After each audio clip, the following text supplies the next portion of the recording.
This is a topic that I've been avoiding for some time because I know that as soon as I touch it, I will get a lot of heat for it. But I think it's time that I say it out loud, and if people are going to attack me, at least hear me out and then come back to me with your point of view. And I'm not speaking to you, sister, I'm speaking in general. I would be the first one to say there needs to be a time limit at how long you get to call yourself a revert. I would say a year, up to a year. Why? Because within that 1 year, you should have learned how to pray and you should have observed at least one Ramadan in 1 year. So once you have completed that year, you should call yourself a Muslim.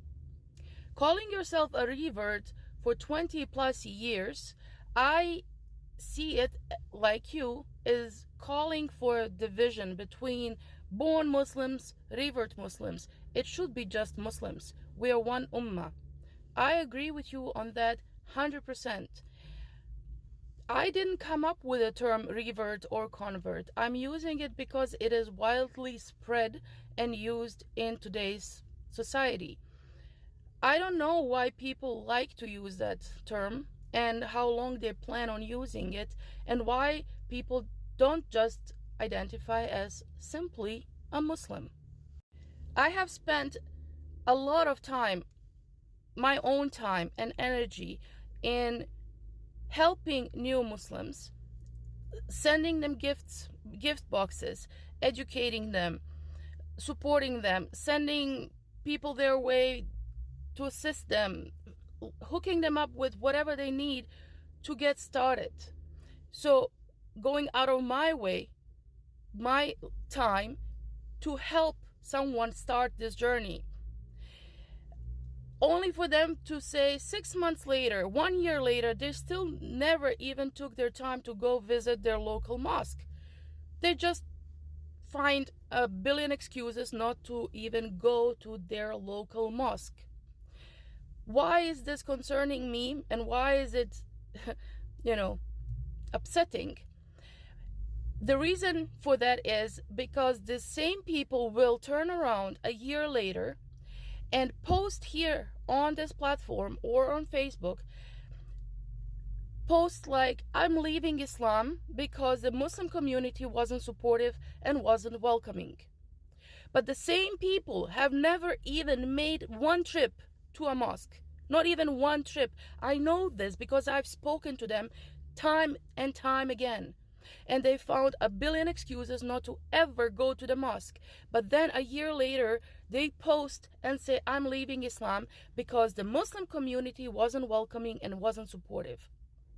I'm asking this, I'm wondering, have you accepted Islam for the Muslims, the Muslim community, or because you understood that Allah is your creator, that this is the right faith?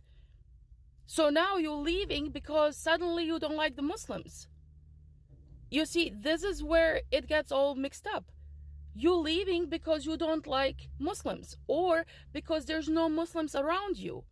I feel my faith is weak and I'm barely hanging on to my faith. I have no Muslims around me. You don't have Muslims around you, but you have Allah. Allah is everywhere. There is no such thing as, well, I don't have a Muslim community, so I'm going to leave Islam. Also, I feel that some reverts have a lot of expectations towards the Muslim community. And I'm speaking from experience. We are expected basically to hold their hands for I don't know how long and help them and basically knock on their doors and check on them. Hey, did you get to pray? Have you prayed? Well, if we don't ask you, then you're just gonna slack on your prayers. Like you don't have your babysitter. You are on your own. This is your journey. This is your life. Nobody is going to hold your hand throughout this journey. Maybe the first year we will check on you, help you, support you. But this is your life. This is your faith. You are a Muslim. You don't need anyone to check on you and support you. This is your choice. This is your life. This is not some type of a club that you join and now you get some type of membership perks. I've heard sisters say, oh, well, all of them showed up at my shahada. Everybody was happy and celebrating when I said my shahada, and then they all left. Last time I checked, when you invite people to your wedding, they're happy at your wedding, but they're not staying with you throughout the marriage and, help you solve your marriage problems. We came to celebrate your wedding. Are we now expected to be there your whole life and help you through your marriage? This is how I see it. Yes, we were there to celebrate your shahada, but now we see you as one of us. Go live your life. I know you will come at me for this, but as much as I love to support, as much as I love to be there and understand that everybody has their journey, there's also another side of the story. We are not anyone's babysitters. Nobody is supposed to be there holding anyone's hand. You should be a Muslim on your own. And yeah, that's how I see it. The division is there, and I don't like it. I like to think of we're Muslims.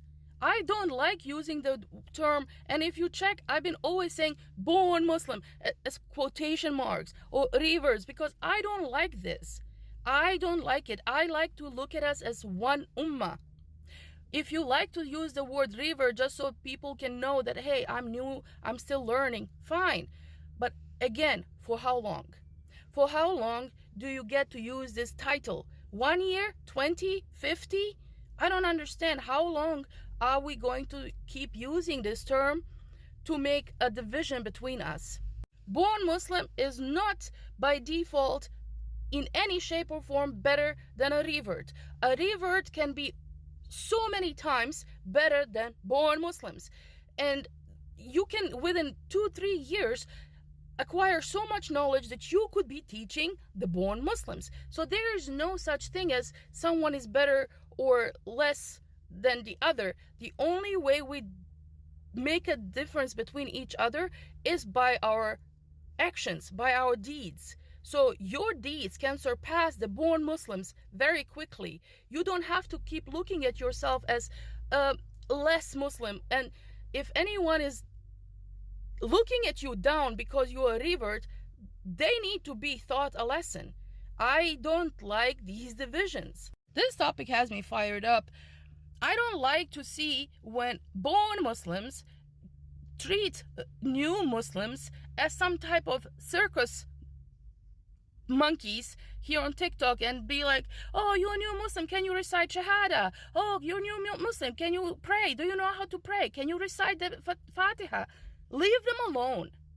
They don't need to prove their knowledge to you. They don't need, you treat them like children. Oh, honey, do you know how to recite Fatiha? This is insulting. Leave them alone. So there is something to be learned from both sides. The born Muslims need to step back and give the new Muslim space and respect, but also the new Muslims at some point need to learn to take accountability for themselves. If you have a supportive Muslim community, that's great. But if you don't, you're still responsible on your own. You have Allah, and your rules, the rules of Islam still apply to you. And you don't get to say, well, I'm walking away because the Muslim community wasn't there or they didn't support me. This is where I'm very shocked every time when I invest so much time into a person and they turn around and say, nobody supported me, nobody was there for me. This is hurting. And at some point, even we, born Muslims, get burned out. Because to the new Muslim, this is the new journey. To us, we have been through it so many times. And we always show you respect and give you the benefit of a doubt and patience and everything. But we have seen it 100 times already. So please, don't come at me. I hope you understand that I'm, not you, but you guys who are watching this, I'm doing the best I can to be there and support everybody, but let's meet somewhere halfway and let's unite and be one ummah.